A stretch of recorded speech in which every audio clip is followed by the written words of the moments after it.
ఇది ఇంకొక ఏరియాలోకి ఈ భూములన్నీ షిఫ్ట్ అయ్యేటువంటి ప్రమాదం కూడా ఉంది. అంటే దీన్ని ఎలా అర్థం చేసుకోవచ్చు? ఒకటి, రెడ్ బుక్ ఈరోజే ఓపెన్ చేసినట్టుగా భావించవచ్చు. ఎందుకంటే ఒక మాజీ మంత్రి స్థాయి వ్యక్తి మీద మొదలైనవి కాబట్టి, దాడులు మొదలైనవి, ఆ సెంట్రిక్గా నడుస్తున్నాయి కాబట్టి ఇది జోగి రమేష్తో మొదలైంది. నెక్స్ట్ ఈ పరంపరలో చాలామంది మాజీ మంత్రులు వచ్చే అవకాశాలు ఉన్నట్టుగా భావించవచ్చు. రెడ్ బుక్ అసలు రెడ్ బుక్ అనేది రెడ్ బుక్లో చాలా పేర్లు బయటకు వచ్చినాయండి. కృష్ణా జిల్లాకు సంబంధించి, అలాగే ఎన్టీఆర్ జిల్లాకు సంబంధించి ఇప్పుడు కొడాలి నాని ప్రస్తావన వచ్చింది. ఆయన ఏమైపోయాడో తెలీదు.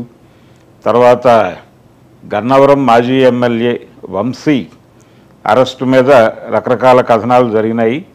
అయితే రోజు ఎవరో ఒకళ్ళ మీద ఒక అరెస్టు వారెంట్ లాంటిది ఒక న్యూస్ అయితే బయటకు వస్తుంది. అంటే తెలుగుదేశం పార్టీకి చెందినటువంటి మీడియా ప్లాట్ఫామ్స్ నుంచి ముందు ఒక ఇండికేషన్ బయటకు వస్తుంది. అది దాన్ని వారెంట్గా భావించాల్సి ఉంటుంది అని చెప్పి ఇప్పుడు వైఎస్ఆర్సీపీ కేడర్ మాట్లాడుతోంది. అలా అక్కడ అంటే ముఖ్యంగా ఆ జిల్లాల్లో ఎక్కువ కేంద్రీకరణ జరగటం, వీళ్ళ ముగ్గురు మీద కేంద్రీకరణ జరగటం, దీని వెనకాల వీళ్ళు తెలుగుదేశాన్ని టార్గెట్ చేసినటువంటి పద్ధతి. వాళ్ళిద్దరూ జగన్మోహన్ రెడ్డి మెప్పు కోసం కొంచెం లైన్ దాటి సీరియస్గా దాడి చేశారు. చంద్రబాబు నాయుడు గారి కుటుంబ వ్యవహారాల్లోకి జొరబడి కూడా దాడి చేసినటువంటి వ్యవహారం మనం చూసాం. పర్టికులర్గా ఆయన అసెంబ్లీ ఆవరణలో మీడియా సమక్షంలో కన్నీరు పెట్టుకునేటువంటి పరిస్థితి కల్పించారు. నా తల్లి పేరు రోడ్డు మీదకు తీసుకొచ్చినటువంటి వాళ్ళను ఉపేక్షించను అని చెప్పి ఆయన లోకేష్ గారు వాళ్ళిద్దరిని అలా టార్గెట్ చేశాడు. రెండో వైపు జోగి రమేష్ కూడా పర్సనల్గానే అటాక్ చేశాడు.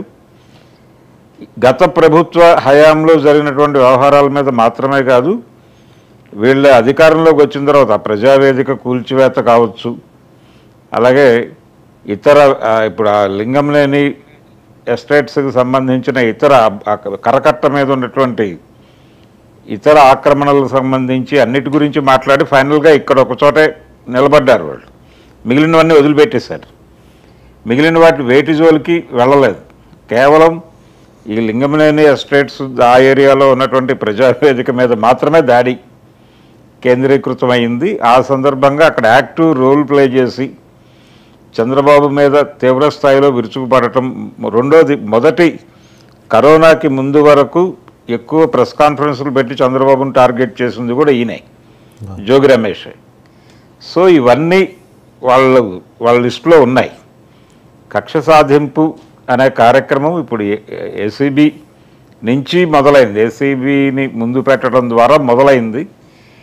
ఈ సోదాలో బయటకు వచ్చినటువంటి పత్రాలు, ఇప్పుడు ఆయన ఇంట్లో దొరికేటువంటి పత్రాలు, వీటన్నిటి ఆధారంగా ఈ పార్టీకి చాలా వరకు తరలించేసి ఉండొచ్చు.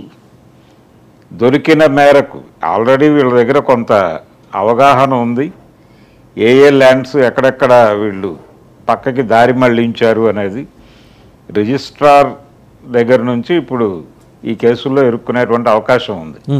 నేచురల్ అండి, ఎందుకంటే రిజిస్ట్రేషన్ డిపార్ట్మెంట్ ఇన్వాల్వ్మెంట్ లేకుండా ఇదంతా అయ్యే అవకాశం లేదు. చెప్పి చేయించుకున్నారు. వాళ్ళ కన్ఫెషన్స్ కూడా ఉంటాయి కదా రేపు పొద్దున ఈ ప్రాసెస్లో వాళ్ళని పిలిపించడం, కన్ఫెషన్ స్టేట్మెంట్లు తీసుకోవడం, ఇవన్నీ ఉంటాయి.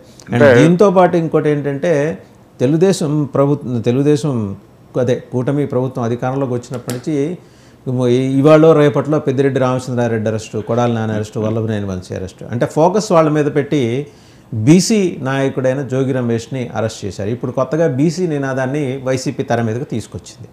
అదేనండి, కృష్ణా జిల్లా ఆల్రెడీ ఒక గొడవ జరుగుతోంది. కృష్ణా జిల్లా కమ్మ నాయకులనే ఎందుకు కేంద్రీకరిస్తున్నారు అని కూడా ఒక ప్రచారం మొదలైంది అట్నుంచి.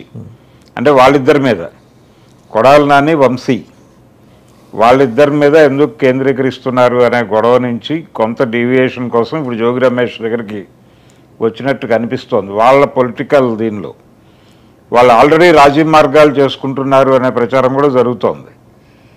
రెండో వైపు చాలామంది ఇప్పటికే ఇటువైపుకి షిఫ్ట్ అవుతున్నటువంటి ఇండికేషన్స్ ఇచ్చున్నారు. ఇంకొక క్యారెక్టర్ కూడా ఉంది అక్కడ, దేవినేని అవినాష్ కూడా ఉన్నాడు ఇప్పుడు రాడార్లో. ఆయన కూడా అటు వెళ్ళిపోయినా వెళ్ళిపోవచ్చు ఆయన. ఆ వెళ్ళిపోయేటువంటి ఇండికేషన్స్ ఉన్నాయి, అందుకనే ఆయన జోలికి సీరియస్గా వెళ్ళటం లేదు. అయితే జోగి రమేష్ మీద కేవలం ఆయనదో బీసీ కాబట్టి మాత్రమే కాదండి, ఆయన కొంచెం అగ్రెసివ్గానే వెళ్ళాడు. అగ్రెసివ్గా వెళ్ళారు. ఆ ఏరియాలో రాజధాని పరివాహక ప్రాంతంలో కూడా ఈయన భూదందా నడిచింది. ఈ అసైన్డ్ ల్యాండ్లు కూడా అక్కడే ఆ ఏరియాలోనే జరిగింది ప్రధానంగా. అంటే రిజిస్ట్రేషన్ శాఖకి సంబంధించినటువంటి అధికారులందరినీ కంట్రోల్లోకి తీసుకుని చాలా అక్రమాలు జరిపాడు ఈయన కూడా. కాబట్టి ఇక్కడ ఓపెన్ అయితే నెమ్మదిగా ఇంకెవరెవరు వస్తారు రాడార్లోకి అనేది తేలుతుంది. ఇంకా అలాగే మరో వివాదం, రాజ్ తరుణ్ లావణ్య కేసులో రావి మస్తాన్, సాయి మస్తాన్